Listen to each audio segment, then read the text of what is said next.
డబ్బు, అనారోగ్యం, ఉద్యోగం, వ్యాపారం, అప్పులతో బాధపడుతున్నారా? మీకోసమే లాంచ్ యువర్ ఫ్యూచర్ ప్రోగ్రామ్.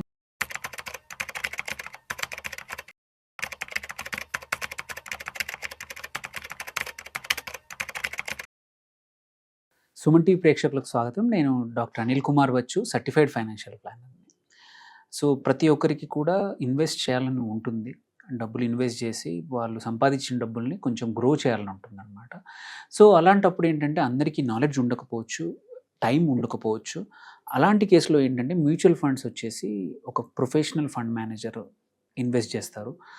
మన డబ్బులు ఒక స్కీమ్లో పెడితే అందరి డబ్బుల్ని పోగేసి పూల్ చేసి మంచి కంపెనీస్లో మంచి స్టాక్స్లో పెట్టే టూల్ వచ్చేసి మ్యూచువల్ ఫండ్ అనమాట. ఈ మ్యూచువల్ ఫండ్స్ ఏంటి అని చాలామంది డౌట్ ఉంటుంది. అండ్ మ్యూచువల్ ఫండ్స్ ఇన్వెస్ట్ చేసేప్పుడు ఎలాంటి జాగ్రత్తలు ఆర్ ఏమేమి ఫ్యాక్టర్స్ని తీసుకోవాలి అనేది ఈ వీడియోలో చూద్దాం అనమాట. ఒకటి వచ్చేసి మనము మ్యూచువల్ ఫండ్స్లో ఇన్వెస్ట్ చేసే ముందు ఆర్ ఎనీ ఇన్వెస్ట్మెంట్ చేసే ముందు కూడా ఫస్ట్ క్వశ్చన్ ఏంటంటే, నాకు ఫైనాన్షియల్ గోల్, ఈ డబ్బులు ఎందుకు సేవ్ చేస్తున్నాను? ఇది ఒక 5 ఇయర్స్ కోసమా, ఒక 3 ఇయర్స్ కోసమా, ఒక 2 ఇయర్స్ కోసమా, ఆర్ ఒక కార్ కొనడానికా, ఒక ఇల్లు డౌన్ పేమెంటా, ఆర్ పిల్లల ఎడ్యుకేషన్ కోసమా, మన రిటైర్మెంట్ కోసమా? ఫైనాన్షియల్ గోల్స్ ఏ రకంగా అయినా ఉండొచ్చు. సో ఆ గోల్ ఏంటి? ఆ గోల్ డిఫైన్ చేస్తే ఏంటంటే ఆ గోల్కి ఎన్ని రోజులు పడుతుందో కూడా మనకు ఆటోమేటిక్గా తెలిసిపోతుంది అనమాట. దెన్ అది అయిపోయాక నెక్స్ట్ క్వశ్చన్ ఏంటంటే, మ్యూచువల్ ఫండ్స్లో రకరకాలు ఉంటాయి. కొన్ని రిస్క్ ఎక్కువ ఉంటాయి, కొన్ని రిస్క్ తక్కువ. రిస్క్ అంటే స్టాక్స్ మార్కెట్లో, ఈక్విటీ మార్కెట్లో ఆర్ స్టాక్స్లో పెట్టే మ్యూచువల్ ఫండ్స్ ఏవైతే ఉంటాయో ఈక్విటీ మ్యూచువల్ ఫండ్స్ అంటాం. వాటిలో రిలేటివ్లీ కొంచెం రిస్క్ ఎక్కువ, ఎందుకంటే అప్స్ అండ్ డౌన్స్ ఉంటాయి కాబట్టి రిస్క్ ఎక్కువ అని అంటాం. వొలటిలిటీ ఉంటుందన్నమాట. సో మనం ఆ వొలటిలిటీని తట్టుకుంటాను, ఆ అప్స్ అండ్ డౌన్స్ని తట్టుకుంటాను అంటే ఈక్విటీ సైడ్ పెట్టాలి. అందులో కూడా నాకు సఫిషియంట్ మనీ ఉంది, ఇది ఓన్లీ చాలా మంచి గ్రోత్ కావాలి, నేను హై రిస్క్ అయినా నేను భరిస్తాను అనేవాళ్ళు అందులో కూడా హయ్యర్ రిస్క్ ఉన్న స్మాల్ క్యాప్స్, మిడ్ క్యాప్స్ వైపు వెళ్ళచ్చు. సో ఫస్ట్ ఇది నెక్స్ట్ డిటైడ్ చేయాల్సింది ఏంటంటే, నీ రిస్క్ ప్రొఫైల్ ఏంటనేది నువ్వు కంపల్సరీ చూసుకోవాలి. దాని తర్వాత నీ రిస్క్ ప్రొఫైల్ని బట్టి ఎటువంటి మ్యూచువల్ ఫండ్ కేటగిరీ నాకు సూట్ అవుతాయి. ఎవరైతే రిటైర్మెంట్కి దగ్గరగా ఉన్న వాళ్ళు ఈక్విటీకి దూరంగా ఉంటే మంచిది. అలా కాకుండా 20స్లో 30స్లో ఉన్నారు, ఇంకా చాలా సంపాదించే కెపాసిటీ ఉంది, అలాంటి వాళ్ళు డెట్ ఫండ్స్ కన్నా కూడా ఈక్విటీ ఫండ్స్లో ఇన్వెస్ట్ చేసుకోవడం మంచిది.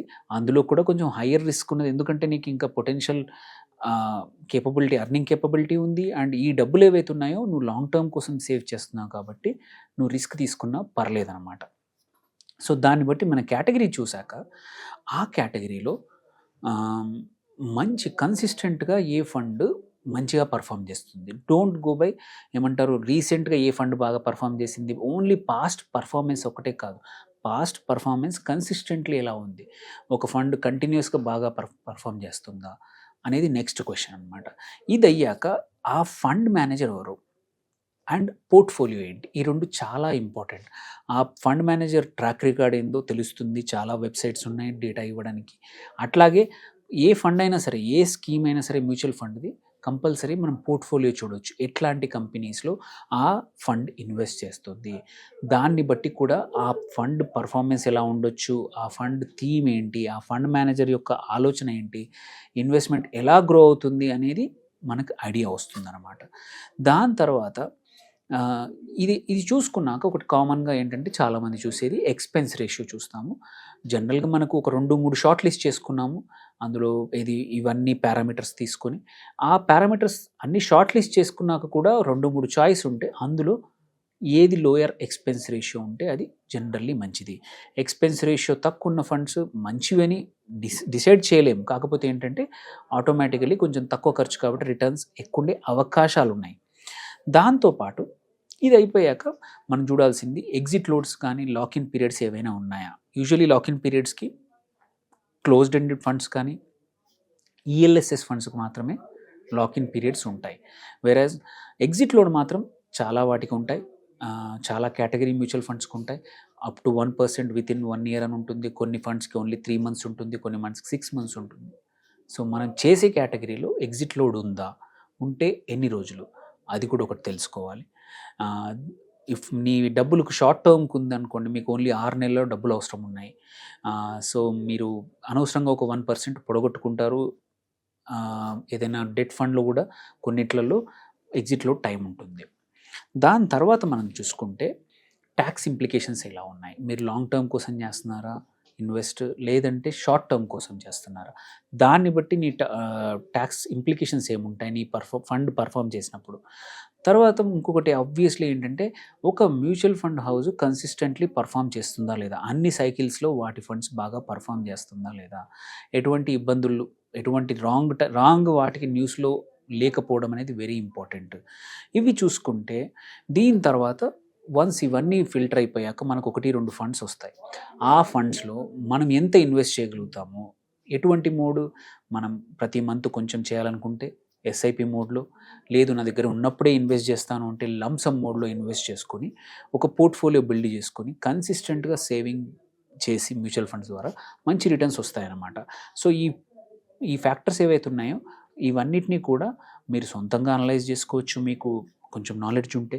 లేదంటే మీ ఒక ఫండ్ మేనేజర్ కానీ, ఎవరైనా ఫండ్ అడ్వైజర్ కానీ, మ్యూచువల్ ఫండ్ డిస్ట్రిబ్యూటర్ ద్వారా కానీ, ఒక సర్టిఫైడ్ ఫైనాన్షియల్ ప్లానర్ ద్వారా కూడా సంప్రదించి వాళ్ళ అడ్వైస్ తీసుకొని కూడా ఇన్వెస్ట్ చేయొచ్చు అనమాట. సో యాప్స్ ద్వారానే కాదు, ఈవెన్ మీకు కావాలంటే హెల్ప్ చేసేవాళ్ళు కూడా చాలామంది మార్కెట్లో ఉన్నారు. సో వీటిని తీసుకొని మ్యూచువల్ ఫండ్స్లో చిన్న మొత్తాల నుంచి కూడా సేవ్ చేసే అవకాశాలు ఉన్నాయి. అండ్ కావాలంటే లంసమ్ కూడా ఇన్వెస్ట్ చేయొచ్చు. మ్యూచువల్ ఫండ్స్ అన్ని రకాల ఇన్వెస్టర్స్కి, అన్ని రకాల టైం ఫ్రేమ్స్ కూడా పనికొస్తాయి. సో మనకు తగ్గట్టు మనం చూస్ చేసుకొని ఈ ఫ్యాక్టర్స్ చేస్తే chance of success is higher అనమాట. మనకి రిటర్న్స్, మనం అనుకున్న రిటర్న్స్ కన్నా బెస్ట్కి వచ్చే అవకాశాలు కూడా ఉన్నాయి. ఇవి ఫాలో అవ్వండి. ఏమైనా డౌట్స్ ఉంటే కామెంట్ చేయండి, కాంటాక్ట్ చేయండి. Thank you.